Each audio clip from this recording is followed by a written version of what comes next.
She's April. And she's Molly. And we are the Book Besties. The main character, the Weasleys.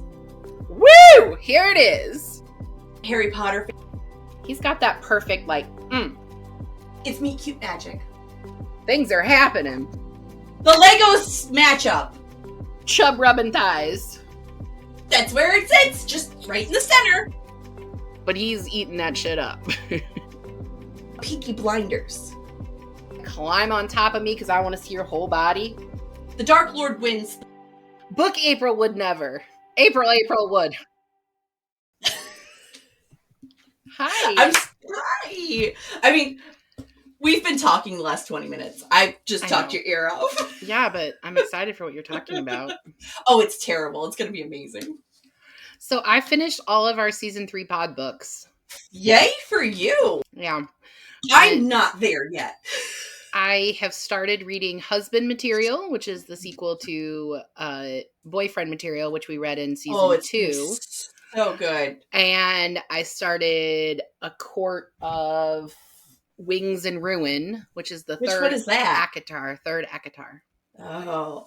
And I'm listening to the audiobook for that one. And I have 2 more physical books lined up, which is the sequel to the one we're talking about today.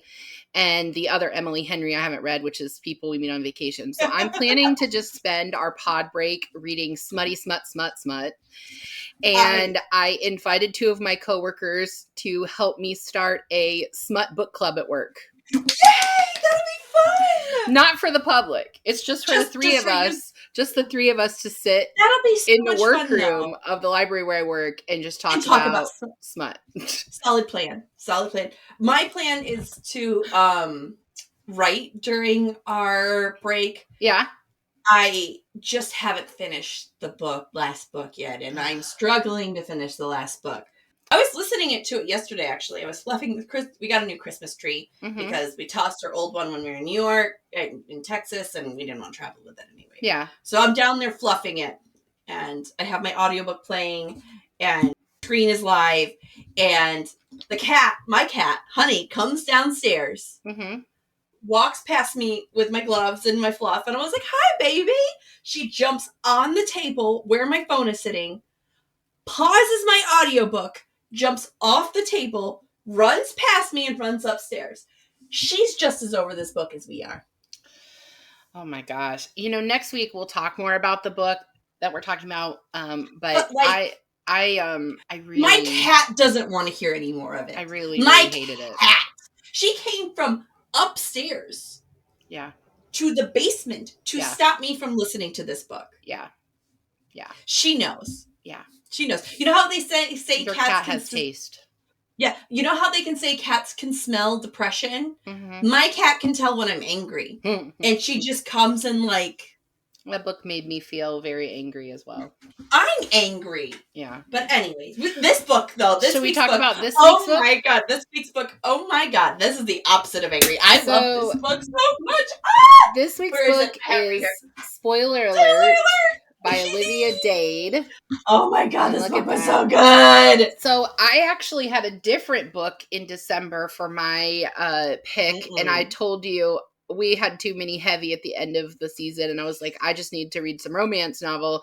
And then we ended up switching all of our December books and deciding we were going to do when you said warm up winter reads. I was so excited. I bought this before we moved. Oh, you did? I've been holding this for a while. Well, I had a friend who's actually not in our book club. I should probably invite her. But I have a friend that posted this one, I think maybe over the summer or in the early fall. She's been posting her reading journey this year. I think she had a goal of 50 books or something.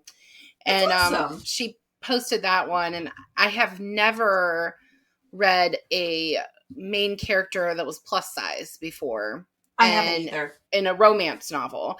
And so it was intriguing to me. So I put it on pod, and now I have purchased the 3rd book. I already had the 2nd one before we started. I don't have the 2nd or the 3rd. I'm going to buy them though. I've already purchased them, and I am going to read all 3 of them. And they're as soon as I get off the episode. The episode.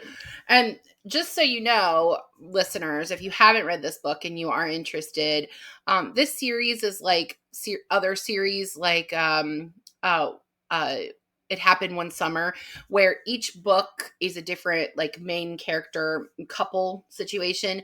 However, like the characters come in and out. They're involved in each other's lives. So like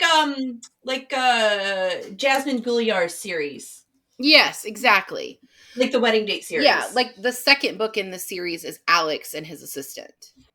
So, and then That's the third cute. book is the two cast members who everyone thinks have been fucking. Are shipping? But they've said that they never have. It's those two. And it's like they definitely fucked. It's like before they hooked up before they were on the show. Oh, like it's past dated. Right. Yeah. So anyway, all right. So synopsis? Okay. April Whittier is a geologist with a private life consisting of writing fan fiction based on her favorite book and television series, Gods of the Gates. Although she doesn't have a lot of friends in the real world, she has a super supportive community of fans on the Lavinius server, a fanfic site dedicated to her favorite OTP, One True Pair. Marcus Castor Rupp is the hot lead of the fan favorite Gods of the Gate series. He has just finished filming the 6th and final season of the show. The problem, Marcus hates the showrunner's perspective of the book series he loves.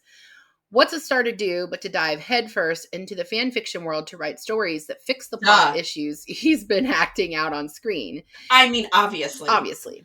In doing so, he's made an online best friend and crush in Ulcie, who just happens to be April. Magically. Right. By the magic of rom-coms. By one random encounter on cute magic. That's what I'm calling it from now. I am gonna catchphrase that. It's meet cute magic. Fair. Meet cute. By one random encounter on Twitter after April posts a photo of her in cosplay in all her plus-size curvy glory, Marcus and April end up on a date. The single date that may have been for positive PR ends up being a real-life encounter with two people who have liked each other online for years. The only problem is that only Marcus knows the truth. What will happen when April finds out that Book Aeneas Would Never is actually her super hot actor boyfriend?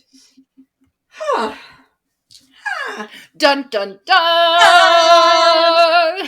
I love, first and foremost, I want to say I love that they gave the voice to the fanfic community. Yeah, actually, that's my first question, so let's dive in there. Okay. So, like, I want to talk about fan fiction writing. So, have you written fan fiction? Mm-hmm. You have. So we've read another book about the fan fiction world, and that was Fangirl by Rainbow Rowell, and we read that in season 1 or 2. 1 or 2. I don't remember. 1. We read it in season 1. 1. We'll link that below. Yeah, if we can find it. But can you like explain the fan fiction world to us that have not? I don't read it or write it, so. There's 2 different parties of fanfic. Mm-hmm. One that sticks with, I'm just going to call it lore, just so everybody is, so I'm not using terminology that's not commonplace. Okay. So there's some fanfic that stick to the OG storylines, to the lore, to everything that the author has or has not said. Right. Those people will write fan fiction that would happen. Things that they think would happen inside the world based off of the information that the author has given them. Right. Some people do that in modern day. Some do it past tense. Some people write it in the setting that the author has given it. Okay. Then there's others who like to take the characters and throw them into other places. This is a great question because I actually have been mulling one over because I used to write Harry Potter fanfic back in the day and read it when I first started reading the books. But my new one, I saw this TikToker talk about it, and I can't get it out of my mind. It's the Weasleys, but Peaky Blinders. I don't know what Peaky Blinders is. So Peaky Blinders is like this. I'll put a link to like the IMDb and all that. But Peaky Blinders is like this gangster 1920s, 1910s family that's Irish. That's just my gosh, that's amazing. Okay, so So it's on Netflix. You should watch it. It's amazing. So my premises for this, she was talking about how the Weasleys could be like this. So my premise is the Dark Lord for this. This is how I write, and I go off lore, but lore adjacent. Does that make sense? Yeah. So in the premise of how I would blend these two is I would say the Dark Lord wins the first time, okay? The Order of the Phoenix loses. He doesn't kill the Weasleys because they're purebloods, and he wants the purebloods around. Right. So he's destroyed Hogwarts, whatever. The Weasleys become a family that pure things. Arthur has decided to use his uses of human artifacts and become a dealer of sorts. And Molly's like the mastermind, and then Charlie's your smuggler, and like all the siblings. But what I've decided was that if this happened, Harry would still be alive somewhere. And before Dumbledore died, and before the Dark Lord would get him, he would entrust the Weasleys with Harry. It's the only feasible option, right? Yeah. So Harry, like Honora and Firefly, makes the Weasleys respectable. So Harry Potter becomes the name brand because he is a pureblood wizard. He's scared. The Dark Lord's scared of him. Yeah. He's a positive front for the Weasleys, so they become respectable, but they can still do their dirty business without being. But that's how fan fiction starts, right? Right. A fan takes something they love, and they just roll with it. Right. Not everybody has the talent to write. Not everybody has the talent to write their own stuff. Right. Some people just see a world that they love and just add to it. Right. And that's how fan fiction starts. And this started because they hated the way the author's work was being disrespected. Yeah. And Game of Thrones had a lot of that. Yeah. A lot of that. And if I can find it, I'll put it in the links, because that's what this is Game of Thrones adjacent. I mean, they nod to Game of Thrones and talk about why they're they've changed the setting or something because of Game of Thrones. They changed the setting from like Greece and Rome to England. Yeah. And they did that because of Game of Thrones. And like, yeah, this is definitely like Game of Thrones is like the nod to Gods of the Gates. And especially since like talking about ruining an ending, everybody was pissed about the Game of Thrones ending. Well, I've never read Game of Thrones. Me either, but I know that. And I've only seen a few episodes because it was like way too rapey for me. Like I just couldn't. But I 100% knew. I'm going to spoil the Game of Thrones ending for those of you who haven't seen it. Listen to it. Where the fuck have you been? Under a rock? A little bit, I guess. Like, where the fuck have you been? Do you not know the ending of Game of Thrones? But when the guy, what's his name? Jon Snow? No, the one that was in the wheelchair that was pushed out of the window. When he showed up at the final thing, I was like, oh yeah, he's going to be the guy. He's going to be the guy. Because why else would he fucking be there? Like he shouldn't have fucking been there. As a person that watched every season religiously, as a person that loves high fantasy, and I knew the backstories. I would look it up. I can't read George R.R. Martin. His writing is ridiculous. Do I read It's high fantasy, which is hard. It's high fantasy. But I read all the synopses. So I knew where he wanted it to go. I knew where the fans wanted it to go. Right. And as soon as first 2 episodes of that last season came out, I was like, oh, we're all fucked. This is going to be terrible. And just like the Game of Thrones series, like that series, the books of that series are not finished. So Gods of the Gates, which is what we have in this book. Yeah. It's a trilogy. And so the series went on for, like the TV series went on for 5 seasons. But there were only 3 books. So the last 2 seasons, Marcus and his cast are basically like really angry at like how their character arcs were destroyed, and like where they took the fantasy world that was created was just not what was true to the story. So just for those of you who do not know, there are a lot of books that are coming out being published now. Some of them are being, self-published and are independent published. But there are books that are being published that are fanfic and were picked up. And Olivia Dade used to publish, she used to write fanfic. If you read her author's note at the end of this book, she talks about how she found a community in the fanfiction community. And that's really how she got better at her writing. But the best example, tell you. Right. The best examples of fanfiction writing getting published is, number one, Rainbow Rowell has the series Carry On, which is based on the series that she wrote into Fangirl, but is basically like a bastardization of Harry Potter. Like, she can't write fan fiction for Harry Potter and then publish it because, like, she'd get in trouble for that. But as soon as I read Fangirl, I knew it was Draco Harry porn. Oh yeah, that's it all 100% is. Except the Draco character in that story is like a vampire or something, or he's it's not a witch. Whatever, they had to change it so it wasn't so fucking accurate. Yeah. But this book also reminds me of like my favorite guilty pleasure movie, which is Win a Date with Tad Hamilton. Have you ever seen it? I love that movie. So that movie is awful. It's my guilty pleasure movie. It's the movie that I watch when I've had a really shitty, like, awful week and my brain can't consume anything heavy. And basically the premise of that movie is that, like, the main character wins a date with, like, this hot actor who does it as a PR stunt, and they end up, like, falling in love. And he, like's really into her. And she's just like, yeah, cool, whatever. Yeah. So it reminded me of that. But anyway. That had what? Topher Grace? Yeah. Jennifer Goodwin? I love Jennifer Goodwin. I love Jennifer Goodwin. Everything that she's been in, I'm like, I just love her. You know that she has, this is a totally random Jennifer Goodwin trivia. She has a wig clause in her contract. Because she likes keeping her hair short. Because she likes keeping her hair short. So she has a wig contract so that she can always have a wig and keep her hair short. And I kind of love that she's allowed to be who she wants to be. Anyway, the other book that, and I don't think you've read this series, but I may put the first book in the series on pod. It's the Once Upon a Con series, and the first one's called Geekerella. I haven't read that. Yeah, no. So Geekerella does this whole, like, they don't know that they are the other person until they meet at the con. So it's also has that kind of similar premises. But even though this book reminded me of so many books that I, like, love, it was still somehow original to me. I mean, did you feel that way? Yeah.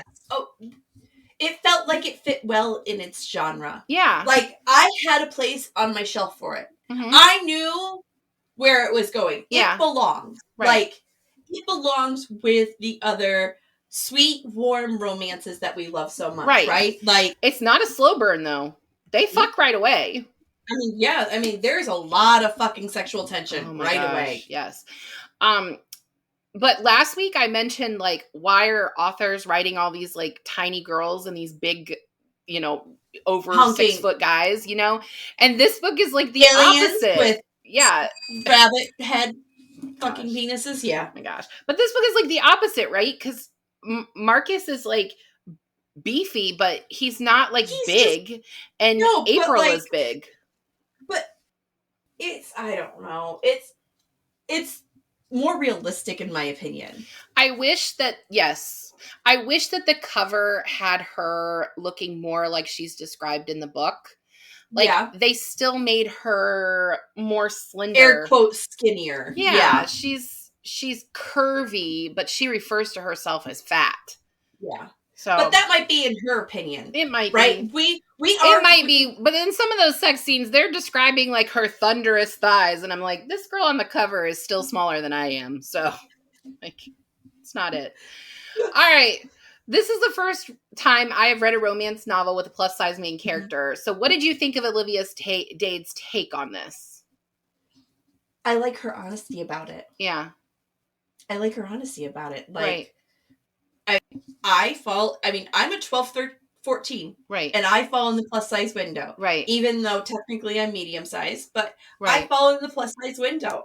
And the plus size girls have all these things. Like, there is problems with clothes. There is problems with, like, the honesty about it. Right. And, like, the naturalness of it. Right. It wasn't awkward. It wasn't It didn't make you feel uncomfortable. Right. Sometimes when an author writes a disability, a change, making somebody different, right, and they're uncomfortable with it, she's comfortable with who she is as an author. You can see she is comfortable with her body, so she's making her character comfortable with their body. I don't know that I would argue that April is totally comfortable with her body, though. I think that there's not 100%. I think there's enough past trauma from previous relationships and with her parents that she has worked really hard to love the person that she is. But she's still struggling. But she's triggered by things, and we'll talk more about that later, but she's triggered by things that, like, I don't think everybody would be triggered by. Right.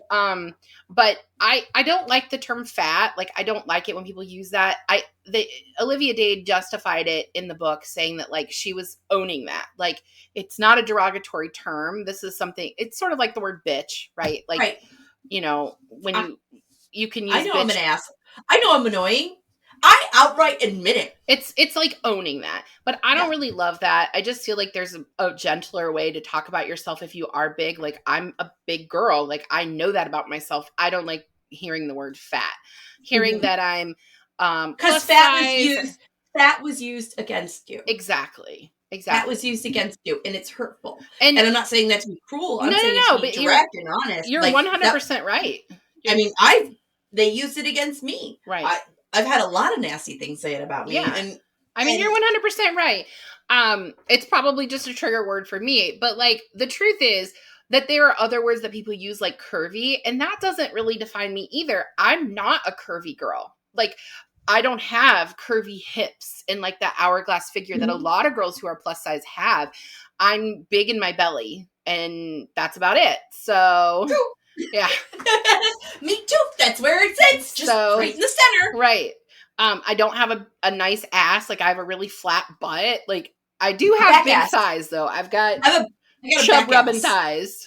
Back ass. My back and my booty just go slide into one. Same. You know who has a really nice ass, though? My husband. He's got that perfect, like, You know, it's Matt just Matt used to have a really round one because he was a runner, right? And, like, as he's, like, less runner and more work and grown up, he's lost the shape, but he's got a nice round little booty. Thank you, Matthew Banks, for sharing it with me. But yeah, there are some jeans that Tom wears that I'm like, damn. But this book has a great conversation about what it looks like when couples don't match up and the way people look at it. And I don't know if this is a question. Sorry, go ahead. I don't know if this is a question or not, but as someone that, like, my husband is conventionally more attractive than me. I have had that in the past, and people look at us way different, and I know what that looks like. I know how people see when you're with more a conventionally attractive person versus a round person. When I was at my heaviest, people would look at us all the time like, what is that little guy doing with that fat woman, you know? I mean, I feel the same way about Tom and I. Like, now that Tom's not in the guard anymore, he's got more of, like, you know, the dad bod. But when he's a lot softer. But when he was active duty, he would have to make weight. So he was definitely, like, I outweighed him by a lot. And sometimes I was really uncomfortable with that. But I'm going to be a little graphic here. Listen, if you're big and your man is still, like, climb on top of me because I want to see your whole body, which is what happens in this book, girl, eat that shit up. Because not every... Woo! Here it is. Sorry, just going back to what we were talking about before. In the book, April actually talks about sitting on his face and, like, how she just wants to do that. And he's, like, happy. He's like, it'll be a great way to die. Intentional pun, but he's eating that shit up. But it plus size ladies, my friends, the big old girls, whatever you want to call yourself. There is a man that wants you. Yeah. I promise you that. And what I liked about this, Molly, was that it wasn't about her personality. It wasn't like, oh, she's a really great person and I like her personality. I mean, he did like those things, but he wanted her body. Like, he was attracted to the way that she looked. And I think so many times when we have a plus size character, it's like, oh, but she's a good person. That's how she got that guy. And not like, you know what? He likes banging her body. He wants to fuck her. Let him fuck her. Exactly. Be attracted to who you're fucking attracted to. Right. Oh my God. I can't believe I have to say that in 2022. Right. Like, fuck. And I mean, like, I mean, we are both with people like that. I mean, some people Matt's smaller than me. Matt is way smaller than me. Yeah. Tom is smaller than me too. I'm sorry, Matthew. I know that like might be a man insult or whatever. And I know you listen to this shit, but like, dude, you have an inch shorter than me and you're like 20 pounds lighter than me. Mm-hmm. Just how fucking God made you. Tom is shrinking now, so he's the same height as me, but because Tom and I met on, that's so cute. When Tom and I met online, right? So maybe edit that out, Tom. Sorry. Bleep it or something. Make that feel better. So Tom and I met online, right? And so his profile actually said he was about probably at least 1.5 inches taller than what he actually is. I used to see his records. I know how tall that man is. So when I met him for the first time, I had a cast on my leg and was wearing like a walking boot. And so I was slightly taller than him. And I was like, what the fuck? He is the shortest guy that I've ever dated. Really? Yes. All of my previous boyfriends were over 6 foot. My first boyfriend was 6'7". I'm doing height math. You keep going. I'm listening. But I'm also the biggest, like, I'm the roundest girl Tom's ever dated. All of his other girlfriends were like, skinnier.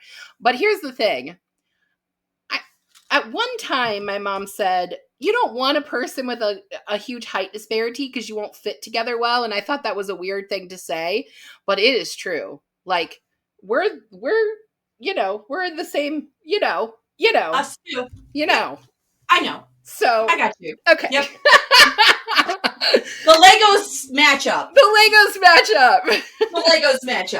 All right. So will you read any more of the books in this series? Absolutely. Yeah. I already added all of Olivia Dade's books to my Goodreads to be read. When I am lifted, my book buying ban is lifted, I am buying them. But buy them. Do it. She also has, it doesn't seem like the main character is plus size, but she has a librarian series too. Of course she does. So I may read that one. I don't know. I have a difficult time with like the librarian thing because like I am one. But her other series that I added is Teachers. And like, even though I personally did date a teacher while I was teaching, so I kind of get it. But like, I am intrigued by that one. Yeah. I am intrigued by that one. It's an English teacher. Listen, she already wrote a story about me. The main character's name is April with a W last name initial. Yeah, she's a redhead. She's plus size. Like, this is me. What is my life? It was a really hard time separating like fiction from reality. Life from fiction, yeah. Yeah. I think I said this last week, but like at one point they're having sex and Marcus yells out April and I was like, damn. Cross your legs. Yeah, like, I need to just shift a little bit here because woo! Damn. Hold on tight. Yeah. Hold up a second here. Woo! Things are happening. All right. We learned throughout this book that Marcus is hiding his true personality from the media because he's dyslexic. We also learned that he is the kind of guy who would stick up for a fat-shamed fan on Twitter. Did you find his story believable? 100%. Yeah? 100%. I, as a dyslexic person who hid her dyslexia, who still hides her dyslexia, like, if she has job interviews or anything like that, it is very common. And dyslexic people, like, see themselves... I can't speak for the whole community, but most dyslexic people do feel like they are less than. They're not. So even though he's built himself up to be this huge, hunky guy, he still sees, the village idiot. He still sees what he thinks is what ignorant, idiotic. Yeah, and he's none of those things. And we see it all the time. We see friends that have, like, that glow up. People, men that Neville, they long bottom. It's just, it happens all the time. Yeah. And they still see themselves as that nerdy kid, they still fit in that niche. I have a friend, no lie, I grew up with, he used to play D&D. He was on covers of magazines when we were in our 20s. Yeah. Like, homie still plays D&D. but he looks like a fucking marble statue. It doesn't, sometimes math doesn't add up, right? Yeah. Like, it just happens. I mean, for me, I felt like the fact that he was almost 40 and had been in Hollywood a really long time, like, added to that. Like, he really was working for his career, as opposed to somebody who was just starting out and famous. Oh, he wasn't just a magic 20-something who, this is his first star role, and he's just instant superstar, and nobody knows who he is, so he can lie about it. No, this is a long game for him. Right. He had to earn his spot there. I just thought of another question. I'm just going to add it in real quick so that I don't forget. Okay. I wish they would have added, I know he's 40-something and she's pushing 40, and there's little few things that, like, would have definitely helped to add in, I think. But this is, like, minor nitpicking, so I'm not even going to ring bell. Mention that we struggle getting up in the morning because our back's a little too tight. Mention that our knees creak. You know what I mean? Like, this shit happens in your early 40s. Like, but maybe he's, like, acting all spry, like his body's perfect. Well, maybe because he does work out regularly. I don't know. My husband is a healthy, fit man, and he still complains about that shit. Yeah, like, that's true. That's true. I'm gonna confession time. Okay. I am a plus size woman that is in a relationship. Shocking. Not the confession, Molly. Oh, okay. That is in a relationship with somebody who, like you said, is more traditionally attractive than what I am. And I still kind of struggled a little bit to find their relationship believable, because I want this to be real. I want the Bridget Jones story. I want this to be real. But it almost, anytime that I've had a relationship apart from Tom, it ended up being that my weight was an issue for the person in the end, And so it just was hard for me to fully buy it, even though I fucking loved this book. It's one I'm going to reread. It made me feel like it's joy. Joyful. I loved it, but it made me happy. It did me too.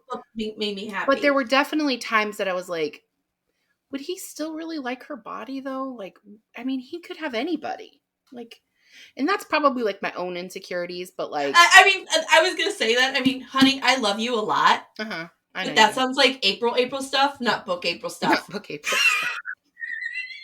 And like, I have shit. I got shit. I can't help it. But that sounds like Book April stuff, not really. That sounds like April stuff, not April stuff. Yeah, that makes sense. Maybe. All right. Book April. Not April. Book April would never. April would never. April would. All right. So April agrees to go on the date with Marcus as a fan of the Gods of the Gate show, but she doesn't see a future for the two of them beyond the publicity stunt. She changes her mind over the course of the first date. On their second date, she thinks Marcus is fat shaming her. Was Marcus asking her to work out an issue with her own insecurity, or was that low-key fat shaming? It was her insecurity. He was telling her about his day. Right. He was going, okay, this is what I have to do, but I want to see you. Do you want to come along with? It wasn't hey, why don't you come fucking work out with me because you're plus size? Right. It was, hey, I want to see you, and these are the only things I can do right now. Yeah. Was it a Book April bullshit that she's going with and struggling with? Absolutely. Right. Was he an idiot for not like looking at the situation before he opened his mouth? Absolutely. Was there... It was the miscommunication trope. I mean, yes, they do have a miscommunication there right in the beginning. They also have another one later in the book, which we're going to talk about in a little bit. But, I mean, I agree with you. I feel like her past trauma, her parents are just really shitty. Her parents. Her parents are awful. Her parents. Her mom and her relationship with her mom is so similar to, like, my relationship with my mom that it was, like, it was hard. But, I'm sure. Like, the past dates that she'd had where... I think she actually later in the book talks about how hard it is to have somebody like fuck her, then make comments about eating healthy, but it still expect her to spread her legs later. Yeah. Like, I think that was like the expression. It's like, it's being negative about them, but like, they don't realize they're being negative about you. It's awful. Or they're doing it like low key. And I mean, it's not okay to do it. And the thing is that that's an example of someone loving you for your personality and not loving you as a person, and like not loving you as a whole person. Like loving you for you. Right. Like, I know one of the things that what Tom was initially attracted to me about, I know it was my boobs. I know that because I know what my assets are, and we met through, eHarmony. Social media. Yeah. So I took pictures that had good cleavage with Tom refers You know what you were selling? Tom refers to them as my big morals. These are my big morals. Your big morals. So I know that was one of the first things that he was attracted to. Then it became knowing my personality. I think he probably also liked my eyes. I have green eyes. They're not normal. So like a lot of people like my eyes. But I think Marcus thought she was beautiful before he met her too. You know what I mean? And I think she just had a hard time believing that someone that looked like him. And I mean, I get it because I had a hard time with it too. Yeah. Yeah. And it's a self-divide, right? It's a us-them kind of situation in that moment. And I mean, I get it. I mean, my mom was the only divorced mom in our town. Yeah. We were referred to as the Johnson girls growing up. It was mom and us. So I know there was things said about me growing up. I know there's things said about my family growing up. Right. So like Molly Johnson has a connotation to it in some parts of our town. Yeah. And so when Matt started dating me and kept calling me Molly Johnson, like it was like a catchphrase, I thought he was referring to those things. Yeah. Not like, oh, I got the cheerleader and everybody in high school used to look at the boobs of. Right. I thought he was talking about Molly Johnson. Yeah. And that was a clarity thing we had to work out, but it definitely happens. Right. Definitely how I feel. Yeah. I get it. All right. Next question. Yes, please. All right. Marcus and April both have some pretty awful parents. Marcus's parents write an op-ed condemning the show he's working on and basically made him feel dumb and worthless. Yeah. His whole life because he's dyslexic. April's father literally hates that she is plus size and has definitely abused her mom to the point where she doesn't eat enough so that she won't get big. And April's mom also fat shames her regularly. And I'm just worried about you, Way. Was any of this relatable? Yeah. Yeah. Yeah. Agreed. Yeah. Do you think their backstories were necessary for them to fall in love? Trauma finds trauma. How do you think you and I became besties? Wasn't in a vacuum. I mean, it was books, but once you and I started talking, I mean, we knew we found another person that had our life that nobody else had, Yeah. We realized that the other person had escaped something that nobody else would understand we escaped. Right. And sometimes that bond builds love. Right.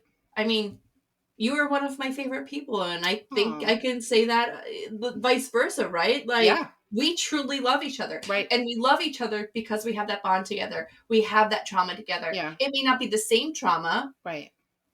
But it's something nobody else is going to understand but you and me. Right. And I think that's I don't totally agree that we didn't become friends in a vacuum, though, because we became friends because we were in the same station in the same place. Like, right. The military makes weird friends of people, and they really are sort of in the vacuum. Right, so. right. But we did choose each other. Like, the truth is, we had a pretty big group of friends in Houston. Six couples? Yeah, there were. More couples? Yeah, there were quite a few of us. And I'm mathing. You keep going. And the only person that I still regularly talk to from there is you. Five couples. Five couples. And I mean, we did a lot with each other. Like, everybody would go to dinner together. I think we all went to my graduation. Like, you guys had a graduation party for me when I finished grad school. We had, big birthdays. You guys all came to my house for Liv's first Christmas. Like, yeah. And the only one I still talk to is you, so I keep trying to kick you out and you just keep fighting your way back in. I'm a fucking cockroach, Big. It's going to be me, Dolly Parton, Keith Richards, and the planet explodes. I'm glad that you've planned how I die. The world is going to implode. It's going to be Keith, Richards, me, and Dolly. That's hilarious. Dolly will be very sweet. Keith is going to be higher than I hell. would have said it was going to be the queen. I didn't ever think she would die. That's a whole nother conversation. That's true. That the show for Harry and Meghan came out today that we're filming. Oh my God. In the first episode. Wait to watch it. I have to wait for fucking Matt. Fucking waiting for Matt for that thing. Yeah. Sorry about that. God damn it, Matthew. I'm sorry. God damn it, Matthew. Anyways. All right. So let's get into the spice. Spicy. Marcus and April have a lot of sex in this book. It isn't a slow burn, and it doesn't really have a build-up at all. They basically have sex early in the book, and they keep going. What did you think of the spice in this book? Yeah. 4.5 chili peppers. Yeah. Yeah. Mm-hmm. I think Olivia Dade just did such a better job balancing the story with the sex. Well, it fit. Yeah. It felt organic. It felt like it naturally happened for the couple. Yeah. It didn't just feel like, oh, we're fucking on a table now. Right. Oh, there's a closet in a hospital. Let's fuck there. Like, it wasn't like an emergency fuck. It was like each fuck was necessary. And there wasn't bad dialogue either. It wasn't like, ooh, baby, they're so pretty. What the fuck? Tessa Bailey, nobody wants to hear that. Bro. But like, this was good. It was good. I love the descriptors of how her body was. They talked about like her big, like, I think Marcus's point of view, he's saying something about her big thighs wrapping around him. And like, I know that you haven't read the second ACOTAR book, but chapter 55 for all of you ACOTAR fans, you know what I'm fucking talking about. There is a scene. She has it bookmarked. There's a scene where Farrah is laid out and Reese is feasting. I mean, and that's how he described it. That's what he wanted. That happens in this book. Like, he tells her, I want to see you laid out. Right? Like, I mean, yeah. Yeah. Yeah. I thought it was interesting that it was very one-sided. It was very him pleasing her and not the other way around. There is a lot of men that really love that. Yeah. There's a Sex and the City episode about that. You know, this is the only comment. Charlotte and the passion fruit guy. I'm going to post I've still never seen Sex and the City. Oh, God. This is the only comment I'm going to make on this. My husband's love language is service. And that's all I'm going to say. She just open books and be like, this page, please. And here for later. Yeah. This one. And maybe also this one. I bookmarked it for you. Just leave him on his pillow. Yes, ma'am. Oh, man. I just loved how much Marcus loved her body. Like, literally and figuratively, he loved her body. No, you stop that shit. It's not that Marcus loved her body. He loved her. He did. He had been in love with her from the moment he realized who she was. When he found out she was Ulcie.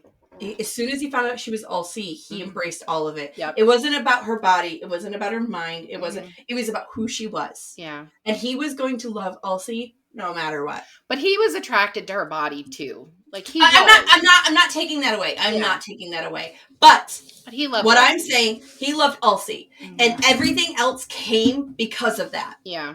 Yeah. Everything else came because of that. And it pisses me off that man lied.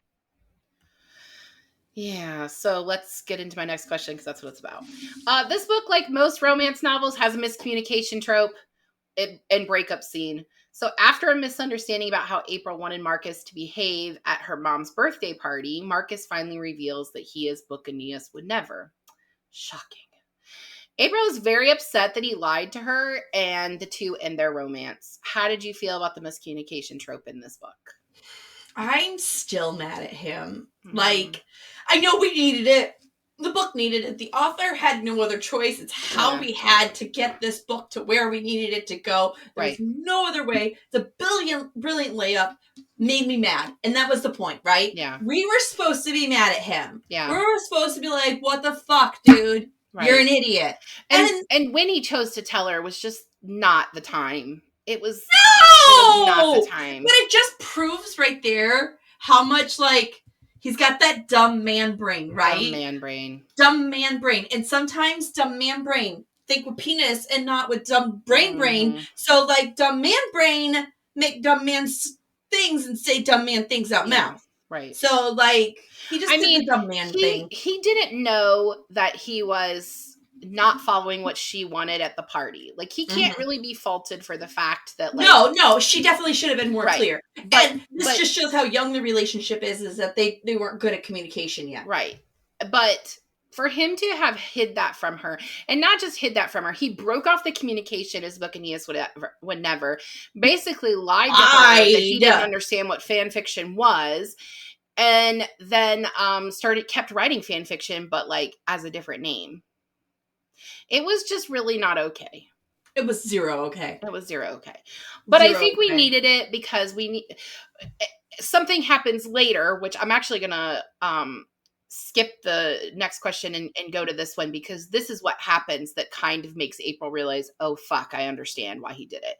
So at the con, Marcus's best friend and castmate, Alex, reveals on stage that he hates the writing of the show and has been secretly writing his own fanfic about his character Cupid getting pegged. This obviously has potential disaster for his career written all over it. I forgot about the pegging. It also helps April see that Marcus wasn't trying to deceive her, but trying to protect his career. So was this story, like, did it fix the problem? Was it necessary? Is this just setting up Alex for a sequel? Like, what are your thoughts? Oh, 2 bells. He could have explained at the very beginning, hey, look, my job's on the line. Yeah. Nobody can know I'm fanficking. Like, I've told you my biggest secret about me being dyslexic. You know I'm not an idiot. Right. Just, you can't tell anybody. Right. And she proved that he wasn't going to lose her trust, because he started asking questions about Book Aeneas whenever, and she wouldn't betray that, and she wouldn't betray Marcus to Book Aeneas never. So yeah. It's just, it proves how young their relationship was. Yeah. It proves how young their relationship was. And it shows how broken he was, that he couldn't even though he knew she was the love of his life. He knew what is her name? What's her username? Ulcie. He knew Ulcie was the love of his life. Mm-hmm. Yeah.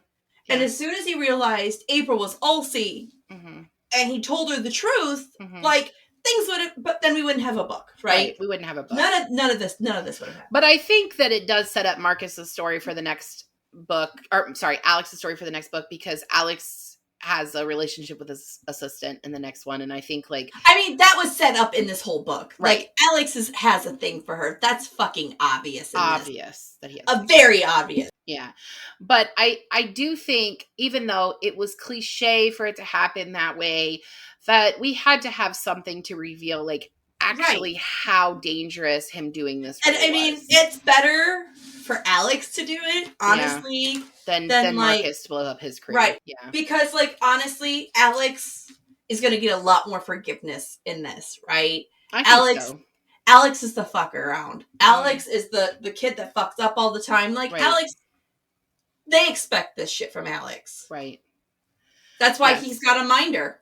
That's why he's got a grown-up babysitting him. Right. All right. So after the breakup, Marcus goes back to Hollywood and April tries to move on, but both of them are expected to appear at the Gods of the Gate con in a few weeks later, because of course. So during the con, Marcus reveals that he loves April in a grand romantic gesture during the panel. Then April reveals the same and they reconnect. Cliche or happily ever after? Both. I loved it, though. I love that the person, like, the boyfriend, like, did not believe that Marcus could love her. And he truly was like, no, like, I fucking love her. She's like my favorite person. Go fuck best. Yourself. And then I love that there was a bigger girl in the audience who was, like, like felt like seen that somebody like her could get someone like Marcus. Like, right. It makes it realistic. It feels, it felt like a good moment. I also love that the person who plays Lavinius on the show is the one that made sure that they both got back together. It was so cute. So cute. So cute. All right, so there's a secondary story throughout this book that Marcus and his fellow castmates are on thin ice for potentially leaking spoilers. In the end, we discovered that it was Ian, the absolute worst of the castmates, of course, was actually leaking the information in exchange for discounted tuna. Of all the things. So was this story necessary overall? Was this side story necessary? How shit happens. It's how shit happens all the time. I mean, it's always the idiot. Yeah. It's always the one that's the asshole. He was such an asshole. I've seen so many military masks because of stupid shit like this. Yeah. Like, a gardener was being detained in Houston. For like, the word's losing me. Words are hard. For citizenship, okay? And he was telling the agent that he knew somebody in the military that would help him. And he just kept telling him, he was telling me about work the other day that he was going to be X, Y, and Z. Just let me call him. He was telling them where he was going to be, and he was going to be out of town. This captain told secret detail of a ship's motions to his immigrant gardener. Right. And he told DHS. Right. Yeah. Like, dumb. People do it all the time. Yeah. They don't realize they're doing it. Oh, but he did. He was getting discounted tuna. Like, I mean, I need that tuna discount. People are stupid. I 100% called it from jump that Ian was the one that was selling the secrets. I mean, for discounted tuna, like, that did not see that coming. That was so dumb. He kept tuna in his pocket. Like, just gross. He must be so hungry. I'm wondering if that's a jab at Chris Pratt. Why? Just because of the way Chris Pratt has been treated in the past by Marvel fans for, like, his behaviors and stuff towards fans in the past, and and the jokes about you know, I'm wondering if it's like a nod at Marvel in general, because, like, Tom Holland's never allowed to see the script until he's on set. I know. Like, he can't keep secrets. Right. And, like, supposedly Chris Pratt's the one nobody likes. So I'm wondering if, like... I like Chris Pratt. I like him as an actor. I don't like him as a personal human being, but that's a whole... Yes, but see, that's one of the very few people in the Hollywood world that, like, I find relatable. Yeah. I'm sure it's not like... Anyways, it's not the point. Yeah. But, like, I'm wondering if it's just another chance of her pulling out... Like a fanfic element. More fanfic elements. Like, the story where Marcus talks to his parents about how he's supposed to always have, like, chicken around, like chicken cutlets. It made me think of the story that Taylor Lautner told when he was beefing up for New Moon. That he would just eat beef patties. Like, he kept, like, cooked hamburger patties in a cooler, and he would just pull them out and just be eating them, like, all day long. And, like... Robert Pattinson and Kristen Stewart thought this was, like, the dumbest shit ever. But, like, Taylor Lautner in the first movie, he is not beefy. They actually talked about recasting him for... Really? They talked about recasting him for New Moon because he's supposed to be... Like, Jacob is supposed to be massive. Like, yeah, not huge. Just bulky and, like, muscular. He's supposed to be, like, a lot taller than Bella and Edward. And obviously Taylor Lautner is not a tall man, but he did beef up so that he's never been a tall man. No, he's not a tall guy. He's just not. He's average, you know? And Robert Pattinson's pretty tall, so. Yeah. Like, yeah. And it's just... So anyway, that made me think of that. I mean, but we hear weird celebrity shit all the time, right? Yeah. Like, wasn't there one about Britney Spears only wanting green M&Ms for a while in her room. I thought that was Mariah Carey. I thought that was Mariah Maybe it was. Anyways, but it's not the point. Like, it's random celebrity shit. We're famous. We can do this. Right? Yeah. Like, I can get away with it. Whatever. But then there are like stories where they're like really like hurting disgusting human beings. Where they're like hurting for their craft. Like, Joshua, whatever the fuck his last name is, PETA. Yeah. Hutchinson. Thank you. He dyed his hair for the movie. Blonde. Yeah. And his scalp was like bleeding from the bleach. Like, he had to do it so frequently because he has like black hair. Yeah. Also, he didn't really look like PETA in the books either, but he did a great job as PETA. I'm not complaining, but PETA was also supposed to be a lot bigger than Katniss, and Jennifer Lawrence is taller than him. Like, keep going. I have a thought. That was it. And I'm gonna find it. I just had my last question that I added in was, so I'm going to show this.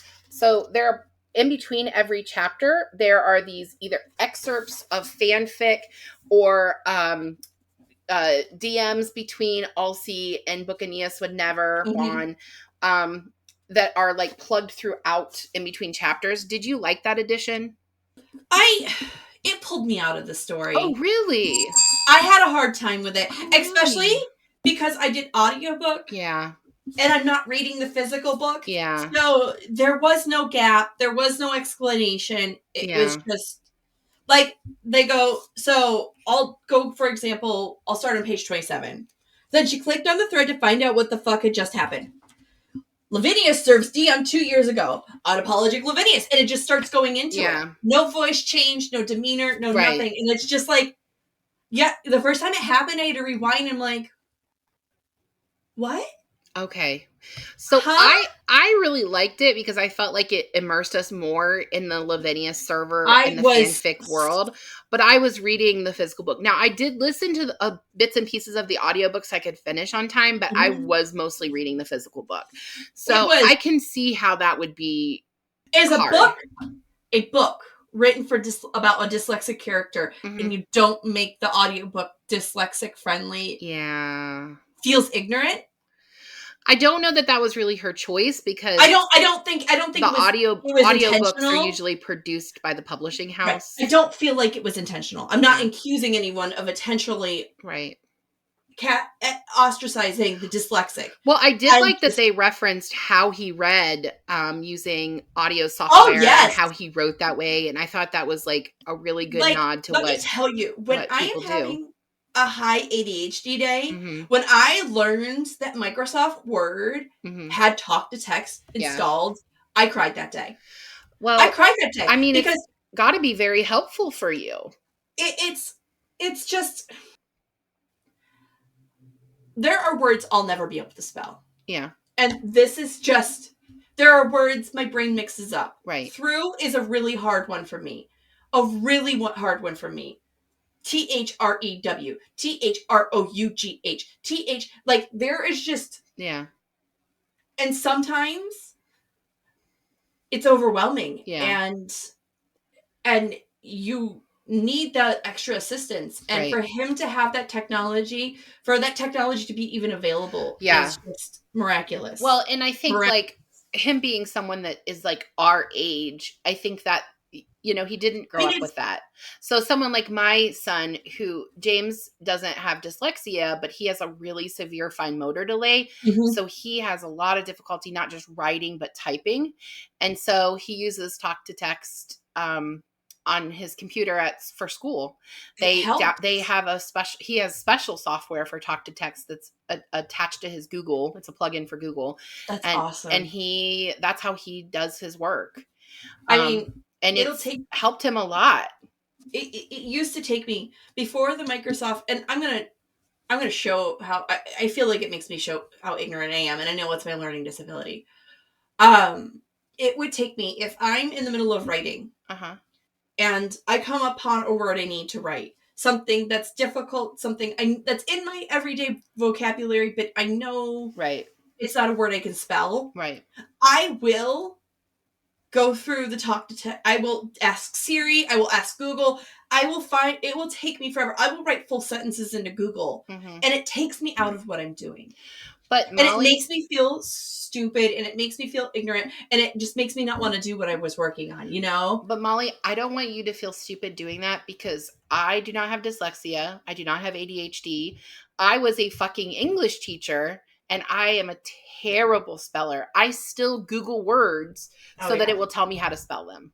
Because I'll type it into Google to like a Word document, and Word will be like, I don't know what fucking word this is. You're gonna have to try harder than that. Where it's like, can you give me some context clues? I need more. And I've talked about this before on here. My dyslexia is more numbers based. And it has a name, but I just dyscalculia.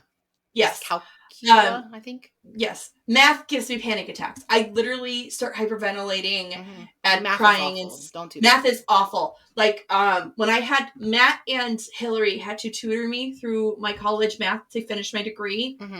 And anytime either of them had to sit down with me to do college level algebra, I had panic attacks and was crying. Yeah, and math is awful. So worse. I mean, with either of them, I wouldn't have gotten through college level math. I'm not even gonna lie. Yeah. They saved my ass. They held my hand. It was good for spouses and friends. That's awesome. Like I love them for that. Like it just. I would have done my best to help you if I were still in Texas. I know. I know that, baby. That's not my thing either. But I bug you all the time. You know that. So, okay. Any more questions? I'm sorry. That's all the questions I had. I really enjoyed this one. Final thoughts. I gave it 5 out of 5. It's a 4 for me. Yeah. It's a 4 for me. She did a great representation. I always feel glad when any learning disabilities are represented. So she did a great representation of that. I feel like she did a great representation of plus size community. Next week, I guess, huh? Yeah. What's next week? Next week we are reading this book, Queerly Beloved, by Susie Dumond. I don't even know where the hell it is in here. Well, this is what it looks like for all of you at home. Queerly It's somewhere in this fucking hellhole. Molly and I both did the audiobook for this one. So we'll talk about that one next week. And then we'll only have the bonus episode that Tom did to talk about how he felt about ACOTAR, but that's it for season 3. Take a break because I'm going to fucking write. Yeah, and I'm going to read some smutty smut. I'll send you smut. I just want to read good love stories with lots of banging. Send me your suggestions. DM me some suggestions. Hey, tag us on all the social medias. Yeah. And hey, I don't know who the fuck has been joining us from Canada or wherever the fuck you fuckers are coming from. But stop calling the fans fuckers. No. I love you fuckers. Gosh. Thank you for all the downloads lately. Listen, the past 2 days. I don't know. Somebody is into us right now. They're getting all the episodes. Stop flirting with us. We already like you guys. They can keep coming. I'm happy about it. Speaking of, I'll just go to the dashboard real quick. Why the fuck not? I'll put a link below of the seriously 231 today. Shit. Thank you guys. This is amazing. I don't know where you guys are coming from, but we're happy you're here. Please stay. Hang out a little bit. I know we're batshit crazy fuckers, but it's fun. Yeah. April will keep telling me to stop calling you fuckers. Yeah. I'll call you besties if you prefer. You know what? We'll put a poll. When this episode airs in the stories. Do you prefer to be called fuckers or besties? Prove April wrong. Or tell me you shut the fuck up. Either way, can I just tell you to shut the fuck up? Will that work? Yeah. Okay, shut the fuck up. I love you. I love you too. All right, that's it, everybody. We'll see you next week. We're done. Bye! Thank you for joining us on Book Besties. Don't forget to like and subscribe. The views discussed here are those of Molly and April, not those of anyone else. Today's book was Spoiler Alert by Olivia Dade. Your Book Besties are Molly Biggs and April Watkins. Editing by Thomas Watkins. And music is Sleep Sweetly by Prigida. Don't forget to follow Book Besties on Facebook, Instagram, TikTok, and YouTube. If you'd like to contact the Book Besties, please email us at bookbestiespod@gmail.com or visit our website, bookbestiespodcast.com.